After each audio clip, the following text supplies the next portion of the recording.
What was it? What is it? 3:20, behold, I stand at the door and knock. If anyone hears my voice and open the door, I will come in to him and will sup with him and he with me. I chose that Bible verse because, number one, anything with Revelation always intrigues people, right? They're like, the guy's a duck call maker and he's got revelations on his stuff, you know, so it sort of has a tendency to make guys go and look that scripture up to find out what it is. And the other thing was, you know, obviously it's Christ saying, I want to come in and join you. And the ultimate goal to me, I think I will have achieved success when I find out that, you know, somebody saw that scripture on one of our logos or on one of our calls, because sometimes we put that on the calls, and it led them to the Lord. That's, you know, I'll feel like, well, I've done it. I don't have to do anything else then. If I've ever found out that, you know, one of our calls led, you know, was the instrument that led somebody to the Lord. How He watches me, and He watches my every move. He watches my body language. He's much more in tune with my body language than I am. He knows what to expect just because of the way I hold my shoulders or an expression on my face. He knows when I come in and he's done something dumb, like chewing up a stuffed animal or whatever, you know, in the living room. He can tell immediately, before I ever speak to him, that, oh man, I've blown it, you know. I've always told people, look, spend 5 minutes to 15 minutes a day with your dog, and you won't believe how much more your dog will know in a few months. I will say this, with dog training, there is absolutely no replacement, is maybe the best word, for a lot of time spent with a dog. And that is so true with our relationship with the Lord. You know, we can listen to our preacher, we can listen to preachers on the radio and on the TV, and we can listen to Christian music all day, but we are never, ever, ever going to grow if we don't really spend time with the Lord.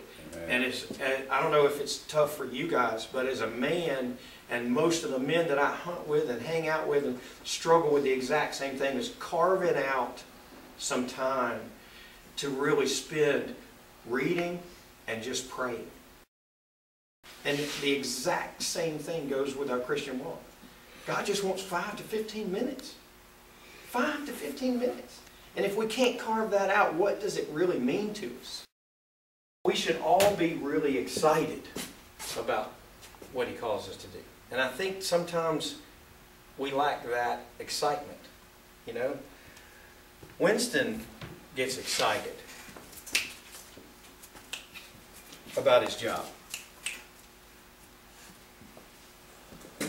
There's an intensity when it's time to work. And it's a fun intensity. It's not because I've used electric shocks on him and he thinks that every time he sees this he's going to get collared. I just want you to know, I've never used electricity on any dogs. We use drive building is what I call it. All right? And this is what we lack so much in today's church, I believe, in our hearts as men, is drive building. My challenge to men that I speak to is, can we find that degree of excitement in hearing God's voice? When we're going, God, what do you want me to do? You know, sometimes it may be go to Maddox Industries and work for 3 months and put part after part after part after part after part into a machine and find out what I want you to do. Can I do that with this kind of intensity? Can I go do something that I would consider mundane and repetitive? Can I go do something that God asks me to do, like go give whatever He asks you to go give? You know, we get gung-ho about it and we're like, I got this. And we take off on our own, you know, on our own mind, on our own thoughts. We're just gung-ho, right? and we don't rely on His guidance. And, you know, and halfway through we find out we're really kind of blowing it. And we're like, hey, dude, where are you? Right? I thought you asked me to do this. And He's like, yeah, you forgot the fine-tuning, brother. Sometimes He wants to really be in control. I believe God is a micromanager. Now, He's under the table. He's sitting there. Okay?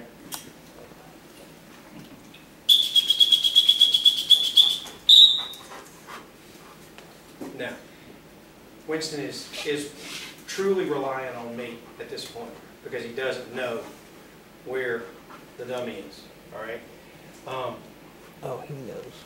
Yeah, I think he probably just figured it out. Yeah.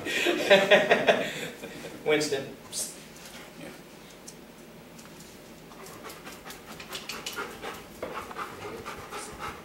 go this way.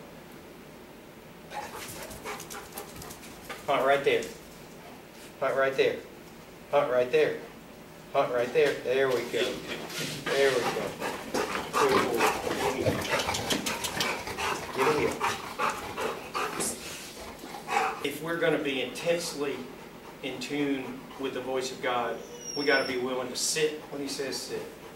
And if He says go left, or if He goes right, you know, then we got to be willing to do it against our own instincts sometimes.